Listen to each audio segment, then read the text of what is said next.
Good morning, Mr. Barstow. How was your weekend? My weekend so far has been busy, but that's usual. Mm-hmm. I have a football game to go to on Sunday afternoon, and Thursday night I went to for my grandson the football game, and then Thursday night I went to a volleyball game for my granddaughter. So my two of my teenage grandchildren keep me very busy. Oh, good, good. As I mentioned, I do need you to sign this consent form. We are videotaping the interview today. Where do I sign? You just need to go ahead and sign where it says volunteer client, All right. please.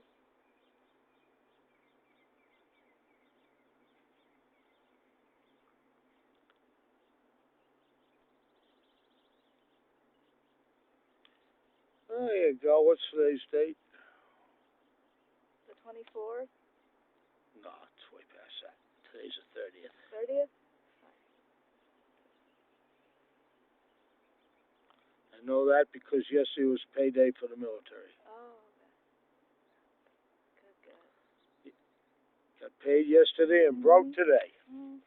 Why don't I move over this way a little bit? Thank you. All right. So last week in our session, you said you wanted to talk about how your experiences and stress during COVID over the last 2 years affected you.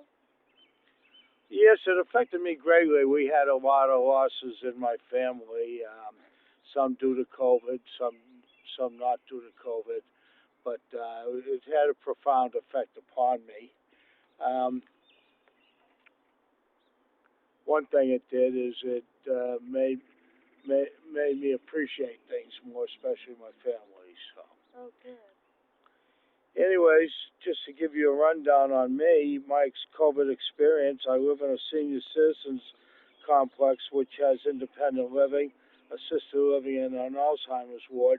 This had changed since I first moved in here. It was an over 55 and it was bought out by the new people that own it, and they um, put in the assisted living and the Alzheimer's, which kind of made us fall under a medical type group for COVID. I am now 72 years old, almost 73 years old, and I'm looking forward to this summer. Hopefully to travel. I'd like to go to Nags Head, North Carolina, where the family's gone for a number of years, and also go up north to visit my father and mother's grave up there at the National Cemetery in Bourne, Massachusetts. I haven't had the opportunity to go back since.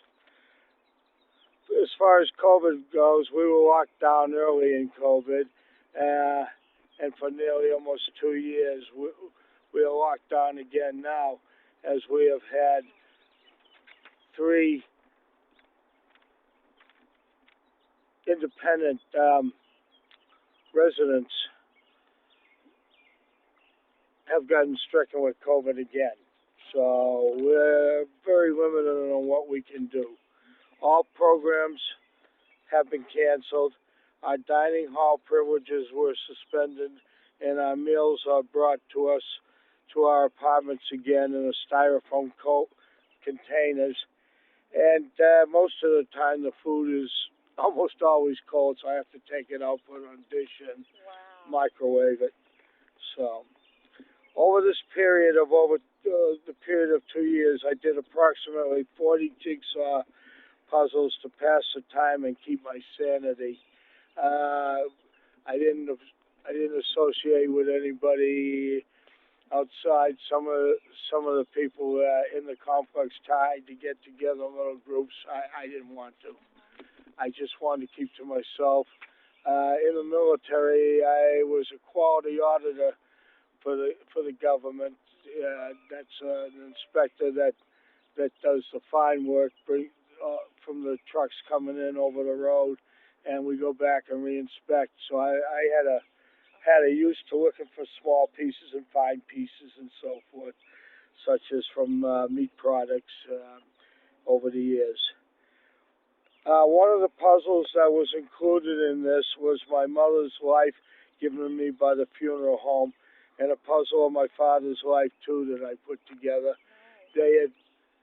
They had my brother had given my father and mother's pictures, a number of them, to the funeral home director, and at the times that they passed, they did puzzles which were sent to me, and I now have. That's wonderful. That's good. That's good. Well, So you also have memories that you put together, kind of like a piece yes, of their life. that's right. Oh, that's beautiful. A piece of their life. I have it upstairs, and I also had a hard copy that was sent to me of the finished product, which I have hanging in my den, of my mother and my father. My family had several losses during COVID. First was my mother on 4 May 2020. I had taken a trip up to see her at the rehab center she was in the fall of 2019. And just as I was signing in, the rehab center was getting the message that they had to close down to any visitors. And I was the last one to go in and see her and say goodbye to her prior to my leaving. Everybody else had to do it either by telephone or whatever. My brother had an ingenious way of doing it. My mother was on the first floor, so he got a step ladder. And he went up there with a step ladder, and he called the nurse who got the phone for my mother. And my brother talked to my mother through the window on the step ladder. Nice. That's my kid brother for you. Very ingenious. Smart family. She was then moved from the rehab. She went home, and then she didn't last at home too long, and she was back into the hospital. The night before she died on 4 May, I called the nurse at the hospital. She was now in her last stages of liver disease, and I requested a priest for her. The priest came. The nurse set it up. The priest came, and the next morning my mother passed away. So, the priest was the last one. I never did call the priest to see what they talked about. I figured that was private between the two of them, and I wanted the priest. I told the nurse to tell the priest we all said goodbye. So. Yeah, but that was hard. Yeah, it was hard.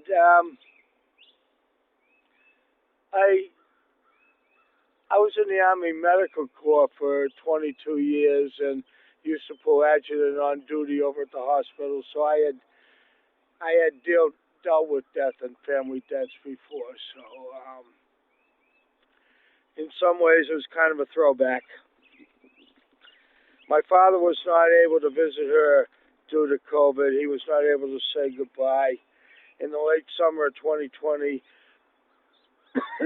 close getting dry, he moved out of the house that they had been in for 72 years that he had built, and on the land, on part of the old farm, family farm, and into assisted living. My brother had wanted to do Christmas at the house, but my father said no. He did not want to go back to the house again. After Christmas, he ended up in the VA system in Boston, Mass, and later in the VA hospice.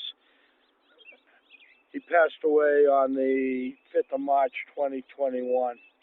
My father and mother had a combined funeral as my mother was not able to have one. They basically, on my mother, they pulled the hearse out into the parking lot. There were about 20 cars there. They pulled her casket out to the back of the hearse, and the priest did the mass outside, but my father, all he could do was just basically just stand there about 30 feet away. So you were not able to attend your mother's funeral because of COVID restrictions? No, because of COVID restrictions both here in Massachusetts, I was not able to attend, no. But you did say earlier that you did get to see your mother during COVID to say goodbye in your piece. Yes, I was probably 5 minutes early enough to go in and say goodbye, but I had to say goodbye from the hallway. I could not go into the room. I had to stand in the door's edge and say goodbye to her across the room. So that's the best they'd let me do. And then they only let me talk for about 5 minutes. Then they told me I had to leave. So,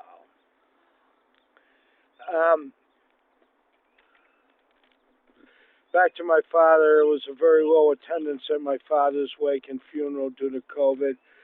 Most were from the Knights of Columbus, of which he was a member, and they provided the honor guard at the church. There were some people there, not too many. And again, you were limited on the number you could have in the church at the time. The state of Massachusetts provided a motorcycle honor guard for the 75-mile trip to the cemetery in Bourne, Mass. from the church. And what a sight to see. The state police moving in and out of traffic to allow the funeral procession to travel at high speed down the highway.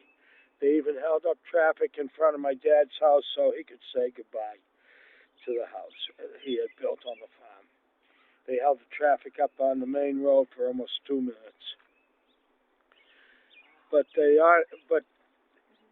to describe if here were the Hearst, the state police would keep going in and out and stopping traffic. They'd have another one come up from the back, and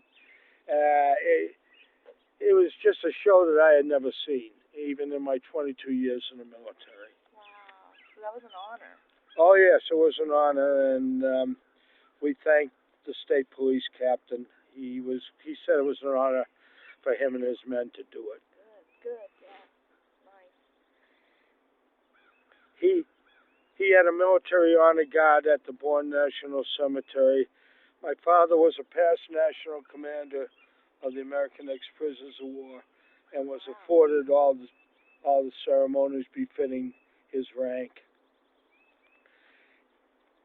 I was also a member. I will always remember this day.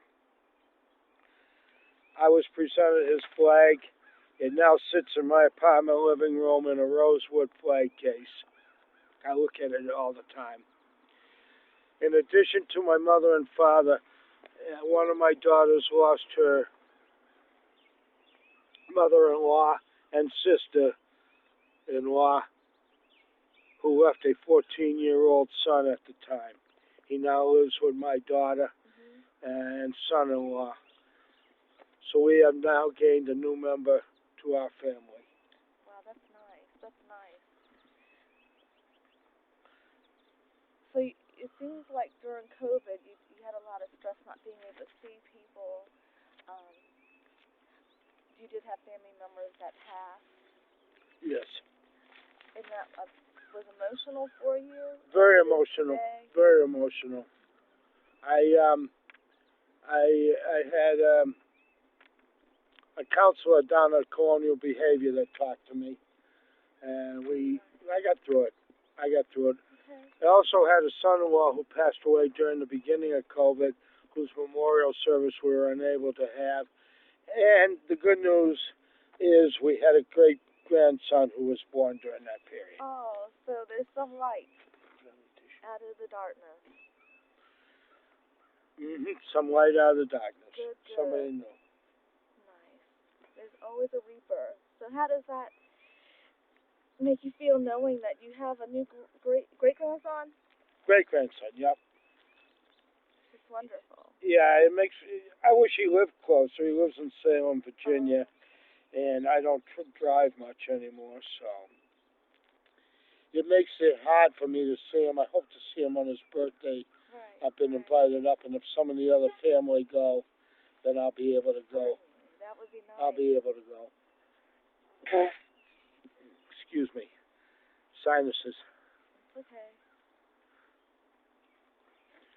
What made it hard also is during this period we lost 12 members at our residence. This made it very hard on those who live here. It was very stressful, and you would see the ambulances come and take them out, but you didn't know who they took, and they wouldn't give us the names. They they said it was for what do you call it, privacy reasons, but Right. I kind of disagreed with that. But Well, anyhow, 'cause they're your friends. well, yeah, about 4 months ago they held a memorial service for all of them, but I didn't go. By then everything had passed, and I just didn't want to go back and remember. Right. I knew who was missing that I knew. We currently have 3 residents who have COVID, so we are locked down again. This is one of the disadvantages of living in this type of facility. I just stay to myself pretty much and mind my own business. I cannot stand to be around others as I do not know what they might have, and I just want to be safe. Wow. So even today, are you on a semi-lockdown? We're on a semi-lockdown right now. Mm-hmm. We can go out. They ask us not to unless we have to, but I have things to do. I have volleyball games to go to, football games to go to, and I wear a mask, and I'm tired, very tired of it. So I miss my house up in New England where I could just go out on my back deck on a nice day, barbecue a couple of Italian sausages or a hot dog and hamburger or something. I miss having a house. This is when I moved in here. It was an over 55, and it was completely different. Now they got all sets of rules, and I just want to be left alone. I just want the over 55 type. Where, of course, to move now, when I moved here, I've had 4 moves in 1 year, and the place was recommended to me by my daughter who used to work here as a medical assistant, and it's all changed. So during the 2 year period, I had contact only once with my grandchildren. This was in June of 2020 on my 70th birthday. My daughter, who lives in Nashville, came to visit me with her family and to surprise me. My other daughters snuck me down to the gazebo where we are now. It's kind of on the edge of the property. And to surprise me, and boy, I was surprised. I heard a little voice come up behind me and say, "Hi, Papa." Oh. And then I heard, "Hi, Dad," and I knew it was, I turned around, and there was Christine and Abby. Abby's my youngest grandchild. She's 7 now. Wow. Pretty big. I didn't recognize her. I don't recognize half my grandchildren as they've aged. My grandkids have gotten so big. 3 of them are now teenagers. 2 of them are in their 20s, and the youngest one is now 7. This June 2022, I am going to return to Nags Head with my family as I have done in the past. I have the reservations all made for a big house with that sleeps about 14 and an elevator in there so I can go up and down to the 3rd floor since I don't do stairs too well. And Abby used to ride the elevator with me. I hope she still does. Aw. That's nice. Excuse me. Nice. So your situation, you're in semi-lockdown, but they are allowing you to go. So you've already made your kind of post-COVID plans in June. Yes. And for the summer to go. Yes. That's good. That's good. Then in August this summer, I hope to go home to Cape Cod and to the Boston area for a week to see my brother and my sister and to visit my mother and father's grave.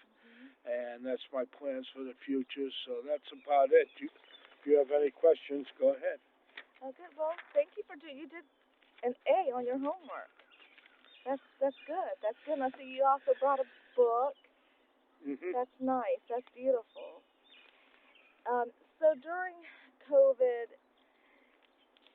your stressors would you say on a scale of 1 to 10, what was your stress level being locked down, not being able to come out of your room because you're in like a senior facility? I have a 3-bedroom apartment in what they call independent Oh, living. okay. Yeah. So I am in a senior facility, yes, but it's not quite the same as just a plain over 55 now. It's a little bit different because you have medical rules that fall into it too, because of the assisted living and the Alzheimer's ward, the memory ward they call it. Nice, nice. Do they still have you wearing masks? Have to wear a mask when you go inside, in the hallways and all. You come out of your apartment, yes, you have to wear a mask. We're getting dinner again, in the styrofoam containers, Oh. and Okay. So you're eating alone? I'm eating alone in my apartment, yes. I'm not eating at my table with the people I usually eat with, no. Okay. I don't know when that'll end. That just depends on how many people pick up more. This could go 3 or 4 weeks. This could go 3 or 4 months. Right, right. Well, hopefully we're getting out of COVID, and as you said, you already have plans. You're going to the beach. You're going to go see your parents this summer. Well, I was out at the doctor's, my last doctor's appointment down at Riverside. I got my 4th shot, so I was right at the 6-month mark, so I've got my booster shot, so Okay. I'm all up on everything, and I'm ready to go. You're ready to go. To tell you the truth, I'm tired of it. I just want to go back and live my life again. I'm just tired, so. Well, it sounds like you've already implemented a good plan for your future coming out of COVID.